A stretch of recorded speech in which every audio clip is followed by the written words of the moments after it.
তো সময় আর পরিস্থিতি না মানুষকে অনেক পরিবর্তন করে দেয়।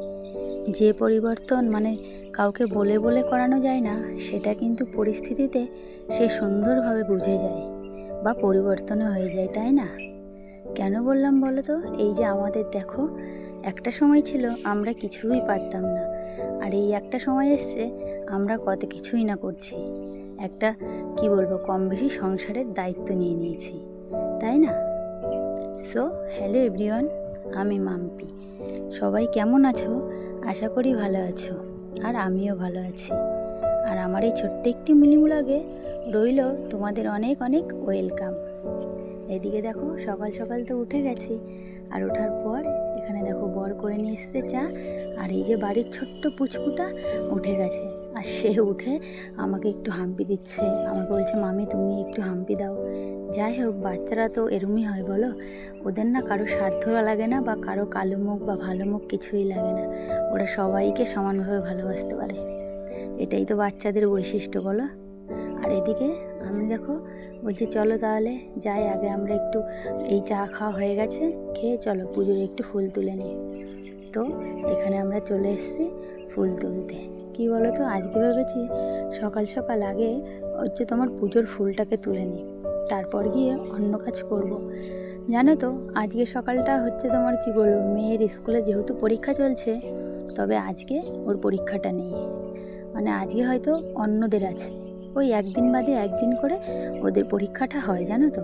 যেহেতু ছোট, মাঝখানে একদিন ফাঁকা থাকলে না সত্যিই ভীষণ সুবিধা হয়। তো সেই কারণে দেখো, সকালবেলার দিকে আর আমার অতটা চাপ নেই যে এক্ষুনি আমাকে রান্না করতে হবে বা এক্ষুনি ওরা খেয়ে বেরিয়ে যাবে, সেই চাপটা আজকে কিন্তু ছিল না। ওই জন্য আজকের কাজগুলো জানো তো আমি ধীরে সুস্থে করছি, টাইম নিয়ে বলতে পারো। আর এদিকে দেখো, চলে এলাম উঠোন ঝাড় দিতে। আর তোমরা তো জানোই যে যেহেতু আমাদের বাড়ি গ্রামে, বা আমরা গ্রামের বউ, আমরা তো আর শহরের নই বলো, যে যে জায়গাটা থাকি বাস সেইটুকু পরিষ্কার করলেই মিটে গেল। কিন্তু কি বলো তো, ওদের শহরের পরে কি হয়, যাদের ওই একটা রুম একটা বারান্দা, এই যেইটুকুর মধ্যে বসবাস করে সেইটুকু তাদের পরিষ্কার করলে মিটে যায়। কিন্তু গ্রামের জানো তো মেন বৈশিষ্ট্য কি, এই যে মানুষের পাকা বাড়ি হোক বা কাঁচা বাড়ি হোক, এইটা কিন্তু কোনো ব্যাপার না। মেন বিষয়টা হচ্ছে, যার যেমনই বাড়ি হোক না কেন, সবার একটা গোটা বড় একটা উঠোন থাকবেই থাকবে। এটা হচ্ছে শহরের বলতে পারো প্রধান বৈশিষ্ট্য। উঠোনটা তুমি দেখতে পাবেই সবার, আর কিছু পাও না পাও।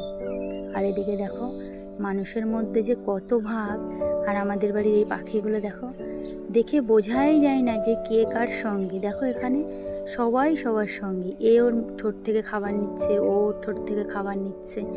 দেখো, কোনো হিংসা এদের মধ্যে নেই, কিন্তু মানুষ হলে মানুষের যে কত হিংসা, সত্যিই তাই। আর এদিকে দেখো, যাই হোক, আমি তো এদিকে উঠোনটাকে পরিষ্কার করে চলে এসেছি। এবার তারপর তো আর বসে থাকলে চলবে না, বলো।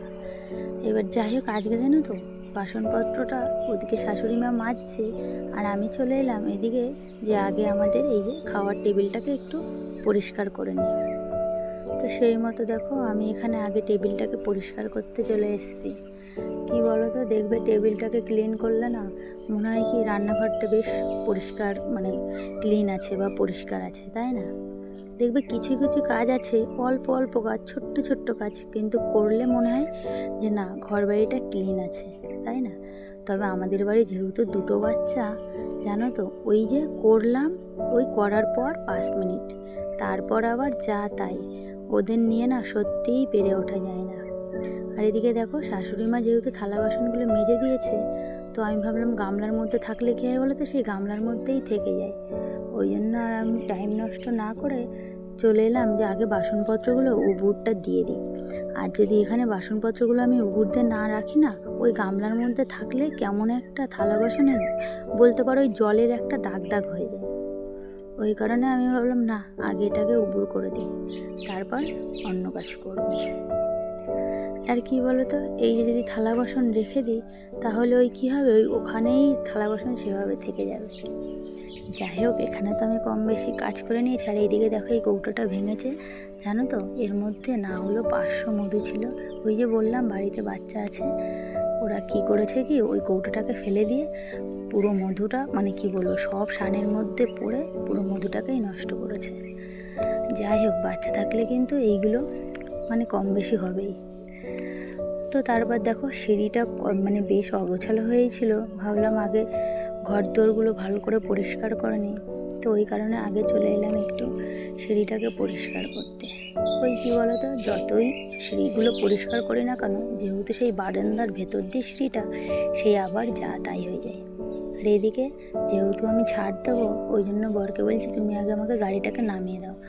গাড়িটা না নামিয়ে দিলে আমি ঠিকঠাকভাবে বারান্দাটা না ক্লিন করতে পারি না। আর তোমাদের তো বলেছি আমাদের বারান্দার মধ্যে কিন্তু দুটো গাড়ি থাকে, তবে আজকে একটা গাড়ি নামানো হয়ে গেছে আর এই একটাই ছিল। তো এইদিকে দেখো ও তোমাকে গাড়িগুলো নামিয়ে দিয়েছে, আর আমি এইদিকে ঘর দোরগুলো সুন্দরভাবে ক্লিন করে পরিষ্কার করে নিচ্ছি। আর এদিকে জানো তো, এদিকে ঘর বাড়ি আমি পরিষ্কার করছি, আর এদিকে আজকে রান্নার তেমন তোমাদের বললাম তেমন আজকে রান্নার তাড়া নেই, তবুও খেতে তো হবে নাকি। তো তারপর ভাবলাম চলো যাই একটু মাঠে যাব। মাঠে কি বলো তো, আমাদের পেঁপে উঠছে, কম বেশি অনেক জিনিসই আছে, ওই কারণে ভাবলাম চলো মানে একটু মাঠে যাই। এদিকে বরকে বলছি কি চলো তাহলে আমরা মাঠে যাই, মাঠ থেকে আগে গিয়ে নিয়ে আসি। আর এই দেখো আমার সঙ্গে সঙ্গে এই ছোটোটাও চলে এসছে। তবে আজকে সকাল সকাল হলেও জানো তো প্রচণ্ড রোদ আর প্রচণ্ড গরম ছিল। তো যাই হোক, এখানে দেখো বর আমি আর ওই যে পুচকুটা তিনজনে মিলে মাঠে চলে এসেছি আর নিতে এসেছি এখানে পেঁপে। জানো তো গতকাল রান্না হয়েছিল, খাসির মাংস ছিল, ওই কারণে আজকে আর সেইভাবে কোনো তরকারি রান্না হবে না। এই পেঁপে নিয়ে যাচ্ছি, শুধু হবে একটু পেঁপে দিয়ে, মানে শুধু বলবো কি মানে পেঁপে দিয়ে নিরামিষ তরকারি, তাছাড়া আর কিছুই না। তো এখানে দেখো আমরা চলে এসেছি পেঁপে নিতে, আর এখানে দেখো একটা পেঁপের সঙ্গে আরেকটা ফ্রি দিয়েছে, তাই না? তো দেখো এখানে তো আমরা পেঁপেগুলো পেরে নিলাম। আর এদিকে কী বলো তো, উচ্ছেও ছিল, তবে উচ্ছে না মনে হচ্ছে কম বেশি কেউ তুলে নিয়ে গেছে, ওই জন্য আমরা আজকে সেইভাবে উচ্ছে কিন্তু পাইনি, শুধু পেঁপেটা নিয়ে আমরা চলে এসেছি। আর এদিকে দেখো তোমাদের তো বললাম আজকে আমাদের রান্নার তাড়া নেই, কারণ কি গতকালকে কিছুটা খাসির মাংস থেকে গিয়েছিল, আর বর দেখো এখানে সেই মাংসটা দিয়েই ভাত খেয়ে নিচ্ছে। আর এদিকে দেখো ও তো খাওয়া দাওয়া করে নিয়েছে আর বেরিয়েও গেছে। তারপর আমি চলে এলাম আমার ঘরটাকে একটু সুন্দর করে ক্লিন করে নেব। জানো তো কম বেশি প্রতিদিনই ক্লিন করা হয়, তবুও ভাবলাম আজ একটুখানি ডিপ ক্লিন করব। ডিপ ক্লিন বলতে এই আলনাটাকে একটু গোছাতে হবে, তারপর মেয়ের বই খাতার যে ওয়ার্ড্রপটা আছে সেটাও জানো তো বেশ এলোমেলো হয়েই পড়ে আছে কদিন ধরে। যেহেতু মেয়ের পরীক্ষা চলছে ওই কারণে আরও বিশেষ করে জানো তো করতে পারছি না কাজগুলো। আর আজ যেহেতু মেয়ের পরীক্ষা নেই, আজ বলতে আজও নেই, এরপর তো কাল রবিবার, কালও মেয়ের পরীক্ষা নেই, যেহেতু মিডিলে দুদিন সময় আছে, ওই কারণে ভেবেছি আজকে একটু ঘরটাকে ক্লিন করে নেব। আর জানো তো এই বেশ কদিন ধরে ভাবছি বেড কভারটাকে চেঞ্জ করব। বেশ কদিন ধরে বলতে এই 2-3 দিন এই কভারটা পাতা হয়েছে, তো ভেবেছি ওটাকে চেঞ্জ করব। তো দেখো সেই মতো আমি তো ওই চাদরটাকে একটু মানে তুলেও নিয়েছি, আর তুলে এই যে এই বেড কভারটাকে আমি পেতে দিচ্ছি। আর কি বলো তো, ঘরের মধ্যে যদি তুমি 1 দিন বা 2 দিন বাদে বেড কভার চেঞ্জ করো না, ঘরটার লুকটাই কেমন পাল্টে যায়, তাই না? আর ঘরটাকে দেখলে মনে হয় যে না একটা নতুন একটা ঘর, নতুন একটা ঘর। আমার তো এই ফিলটা হয়, তোমাদের কি ফিল হয় অবশ্যই কমেন্টে জানিও। আর সত্যি কথা বলতে আমার না বেড কভার চেঞ্জ করলে কেন জানি না আমার ভীষণ ভালো লাগে, এত ফ্রেশ বিছানা লাগে, মানে দেখলেই যেন তো ঘরের মধ্যে ঢুকলেই একটা অন্যরকম আলাদা শান্তি লাগে, মনে হয় না একটা ফ্রেশ জায়গায় রয়েছে। তো তোমাদের কি মনে হয় অবশ্যই কমেন্টে জানিও। আর এদিকে দেখো বেডের ওপর আমি হয়তো এই কোল বালিশগুলো রাখি, কিন্তু আমি বালিশগুলো রাখি না, কেন জানি না, বালিশগুলো রাখলে আমার না ভালো লাগে না। আর যদি বালিশগুলো না রাখি তাহলে বেডটা না একটা ফ্রেশ লাগে দেখতে। আর গতকাল দেখো বেশ কিছু জামা কাপড় কেচে দিয়েছিলাম, তবে এগুলোকে ছাদে মেলেছিলাম জানো, কিন্তু বৃষ্টির কারণে ওই অর্ধেকটা শুকিয়েছিল আর অর্ধেকটা শুকায়নি। তো সারা রাত আমি এখানে পাখার নিচেই রেখে দিয়েছিলাম। আর এদিকে তো তোমাদের বললামই যে একটু আলনাটা, তারপর মেয়ের ওই বই খাতার ওয়ার্ড্রপটা, এগুলোকে আজকে একটুখানি ফ্রেশ করব। তো সেই মতো দেখো আমি লেগে পড়েছি যে আগে এইগুলোকে কম বেশি প্রেস করব। কি বলো তো, আলনার মধ্যে যদি আমি আমার জামা প্যান্টও রাখি আর বরেরটাও রাখি, তাহলে না আলনাটা বড্ড কী বলবো, মনে হয় যেন হেভি হয়ে যায়। ওই কারণে আমি আমার জামা প্যান্টগুলো ওখান থেকে সব সরিয়ে নিলাম, নিয়ে আমি আমারগুলো আমার মতো আলাদা জায়গায় রাখবো, আর ওর জামা প্যান্টগুলোই বেশি আলনার মধ্যে রাখবো। কারণ কি বলো তো, ও বেশিরভাগই জামা প্যান্ট একভাবে একটা নেয়, একটা রাখে, একটা পরে, ওই জন্য না আলনাটা বেশি আরও এলোমেলো হয়। তো ওই কারণে আমি ওরটা একদমই মানে আলাদা রাখি, আর আমার আর মেয়েরটা আলাদা রাখি। তো দেখো, এই দিকে আমার যা ছিল কম বেশি জামা কাপড়, সেগুলোকে আমি ভাঁজ করে নিচ্ছি, আর ভাঁজ করে নিয়ে যার যার তার জায়গায় আমি রেখে দেব। তো দেখো, ভিডিওটা দেখতে থাকো কীভাবে আমি ঘরটাকে পরিষ্কার করছি।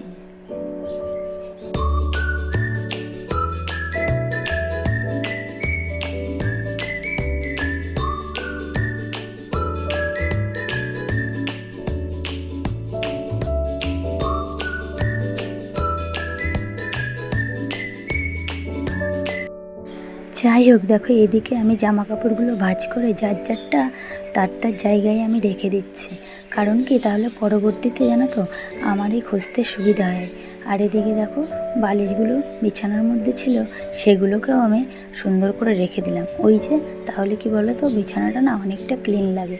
আর এই দেখো মেয়ের ওয়ারড্রবের অবস্থা, বই খাতাগুলো ছড়িয়ে ছিটিয়ে রেখেছে। যাই হোক, এখন আমি এগুলোকেও একটুখানি পরিষ্কার করে নেব। কারণ কি বলো তো, পরিষ্কার না করে রাখলে না পরবর্তীতে আমি হয়তো এই একটা বই খুঁজতে গিয়ে আমাকে 10টা নামাতে হয়। সেইভাবে আমি বই খাতাগুলো না খুঁজে পাই না। ওই কারণে ভেবেছি যে আজকে যেহেতু সময় আছে, ওই জন্য মেয়ের ওয়ারড্রবটাও এদিকে একটু সুন্দরভাবে গুছিয়ে দেবো। আসলে ও তো ছোটো, ওর পক্ষে তো আর সম্ভব নেই, এগুলো তো আমাদেরকেই করতে হবে, তাই না? তো চলো, ভিডিওটা দেখতে থাকো।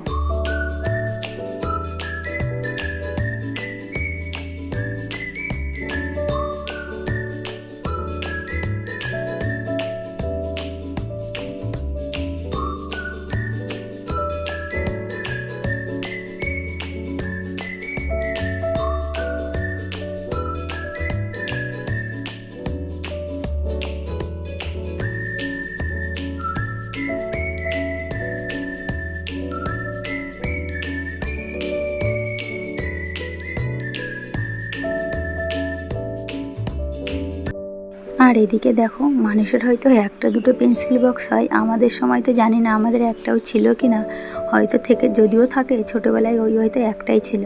আর এদের দেখো, এদের একটার বাদে একটা। সত্যি এরা কত সৌভাগ্যবান বলো, যে ওরা জীবনে এতটা আনন্দ এতটা খুশি নিয়ে আসতে পেরেছে। তবে আমরাও যে খুব দুঃখে ওর সঙ্গে বড় হয়েছি সেটা কিন্তু নয়। তবে জানো তো, আমাদের জিনিসের প্রতি যে মায়াটা ছিল, এখনকার ছেলে মেয়েদের কিন্তু আর সেই মায়াটা নেই। কারণ কি বলো তো, ওরা নাই মানে না বলতেই এত কিছু পায় যে সেগুলোর যত্ন করা বা সেই একটা জিনিসের কি মূল্য বা ভালোবাসা, সেটা কিন্তু এরা সত্যিই বোঝে না। আর এদিকে দেখো, যাই হোক, আমার তো কম বেশি সমস্ত কাজ হয়ে গেছে, আর এর মধ্যে আমার না ভীষণ কষ্ট হয়ে গেছে। তাই ভাবলাম আগে একটুখানি বসে রেস্ট করে নিই। আর এই যে রেস্ট করে একটুখানি আমি জল খেয়ে নিলাম। আর জানো তো, আমি জল খাবো মানে আমাকে জল খেতে এলে এই বোতলটার এক বোতলই জল খেতে হবে, মানে এটা বলতে পারো আমার একটা মাপের জিনিস। আর এদিকে দেখো, কম বেশি তো আমার বেডটা ক্লিন হয়ে গেছে, আর আমার ঘরটাকেও যা মানে মোটামুটি আমার যা আছে তাই দিয়েই আমি পরিষ্কার করে রাখার চেষ্টা করি। তো আমার ঘরটাকে ক্লিন করে কেমন লাগছে অবশ্যই তোমরা কমেন্টে জানিও কিন্তু। তবে কি জানো তো, আমার হয়তো ওই অনেক মানে দামি দামি আসবাবপত্র নেই, ওই যেটা আছে সেটা দিয়েই চেষ্টা করি একটু একটু করে মানে যতটা পারি সাজিয়ে রাখার। তো এই দেখো, মোটামুটি আমি তো ঘরটাকে একটা মানে ক্লিন করে নিয়েছি। তো তোমরা অবশ্যই কমেন্টে জানিও যে কেমন লাগছে। আর জানো তো, আমার ঘরের মধ্যে এই যে গাছগুলো দেখতে পাও, এগুলো কিন্তু কোনোটাই আর্টিফিশিয়াল নয়, সবগুলোই কিন্তু মানে কি বলবো, ওই তোমার জীবিত গাছ বলতে পারো। এগুলো কিন্তু আমি মানে বাগান থেকেই, বিশেষ করে বেশিরভাগটাই আমি বাগান থেকেই তুলে তুলে এনে লাগিয়েছি। আর এদিকে দেখো, আমি ফ্রেশ হয়ে গেছি। আর ফ্রেশ হওয়ার পর ওই যে একটু তো পরিপাটি করতেই হয়। গতকাল রাত্রে জানো তো, চুলটা বেনুনি করে শুয়েছিলাম, ওই জন্য চুলটা মানে সোজা না, সেই সব মানে কোকড়া কোকড়া হয়ে গেছে। যাই হোক, এখানে তো আমি স্নান করে একটু চুলটাকে সুন্দর করে ছাড়িয়ে নিচ্ছি।